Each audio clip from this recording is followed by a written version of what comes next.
سمرت ززرب زلن رايو سمرت تاي زبل زلو ጌታቸው ረዳውን በዓል ዝወሎ በፌደራል መንግስቲ ሓዚነ ይብል በተግባራት ፌደራል መንግስቲ ሓዚነ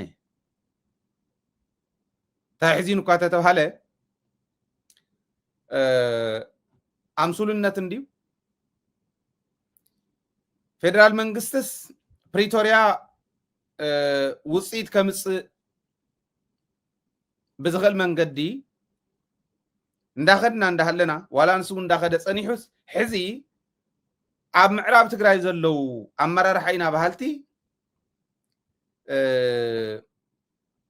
ኣከባቢ ወሪሮም ሒዞም ዘለው ወሪሮም ዝሓዙ ግለሰባት ኢሎም እዮም ዘቕምጥዎም ወሪሮም ዝሓዙ ግለሰባት መግለፂ እናውፅኡ ስቕ ኢሉ ርኢዎም እያ ንጌታቸው ስለ ዝፀረፍዎ ስቕ ኢሉ ርኢዎም እያ እምበር እታ መግለፂት እኮ ካብታ ጌታቸው ምዕራብ ትግራይ ከይዱ ዝሓዛ ዝተዛረባ ንላዕለ ኮነት እንታ መግለፂቶም ኣብ ጌታቸው የመውፅዮማ ኣብ ልዕሊ ትግራይ ከምኡ እዮም እንዳውፁ ፀኒሖም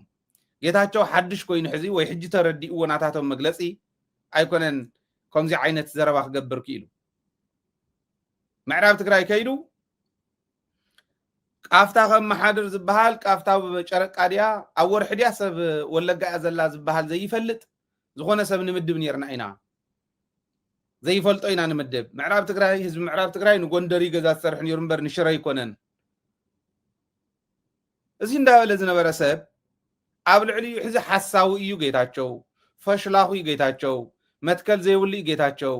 ዝሰኣኖ ተቐባልነት ክሃንፅ ዝመፀ እዩ ጌታቸው ዘይረብሕ እዩ ኣመሉ እዩ ፈሽለኽሎ ጌታቸው ምስ በሉ በቃ ተዓዚበካ ፌደራል መንግስቲ እንታይ ደኣ ኮንካ ዘይዘረኻለይ ከምዚ እንዳበሉ እናሃለውስ ንምንታይ ስቕልካ ርኢኻዮም ፌደራል መንግስቲ ተዓዚበካ ኣለኹ ይብል ጌታቸው ፌደራል ስቂልዎም ብጣዕሚ ሓዚንና ኣለና ምምላስ ተመዛበልቲ በፌደራል መንግስቲ ተደጊፉ ውሕስና ብዘለዎ መንገዲ ይኸይደሉ እዩ ደራጀሉ እዩ ነዚ ነድንቕ ግን መግለፂ እንዳውፅ እንዳሃለውስ ስለ ዘይመለሰሎም ግን ሓዚንና ኢሎም ግልፂ ትርጉማ ናይ እዚኣ ጌታቸው ክፅረፍ ከሎ ስቕ ምባል ፌደራል መንግስቲ ሓዚነ ኣለኹ ሓዚንና ኣለና እቱ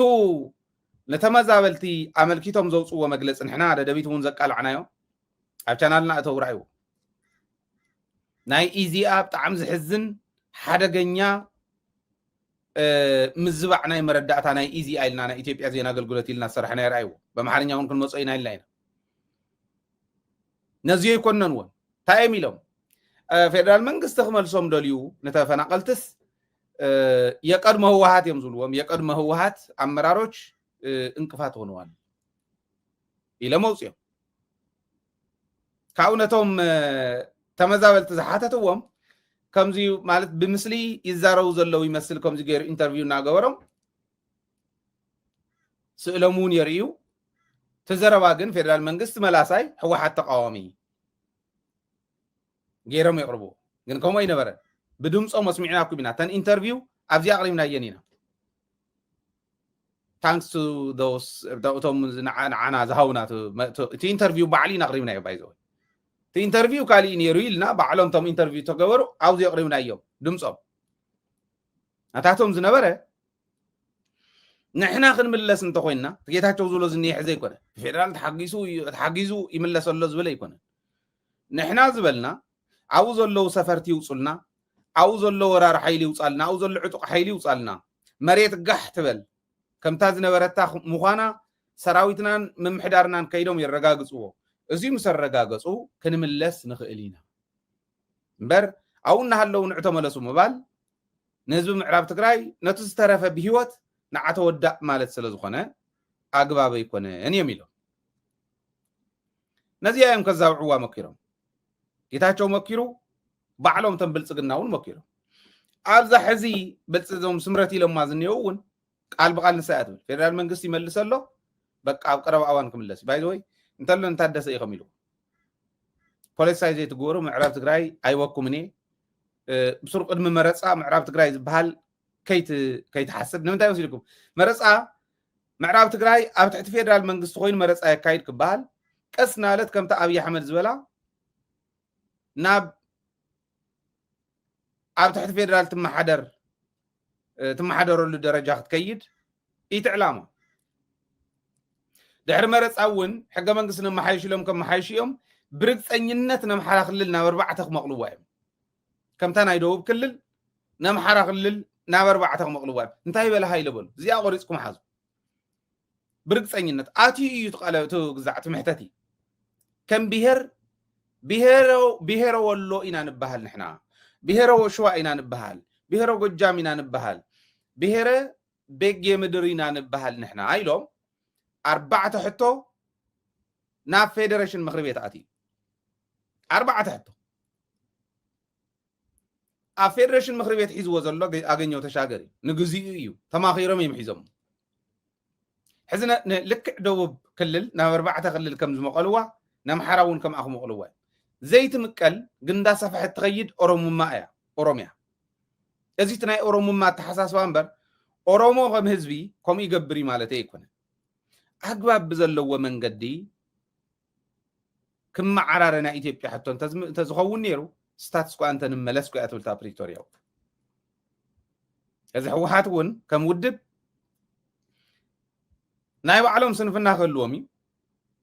ስንፍናኦም ግን ነቲ ሕዚ ዝሰርሕዎ ዘለው ምዕሩይ ስራሕ ደምሲሱ ክኸይድ ይኽእልን ታ ምዕሪት እውን ብምዕሪታ ታ ስንፍና እውን ብስንፍና ኢና ንቕምጣ ታ ምዕሪት እንታይ እያ ህወሓት ከም ውድብ ዘቕርብዎ ዘለው ሕዚ ተመዛበልቲ ይመለሱ ግን ውሑስ ብዝኾነ መንገዲ ውሑስነቶም እንታይ እዩ ባዕሎም ብዘቕረብዎ ፀጥታ ሓይልናን ፖለቲካ መሪሕነትናን ቀዲሙ ኸይዱ ነገራት ተስተኻኺሉ ርዩ ሰላምና ህልውናና ውሑስ ብምዃኑ አረጋጊጹ ይውሰደና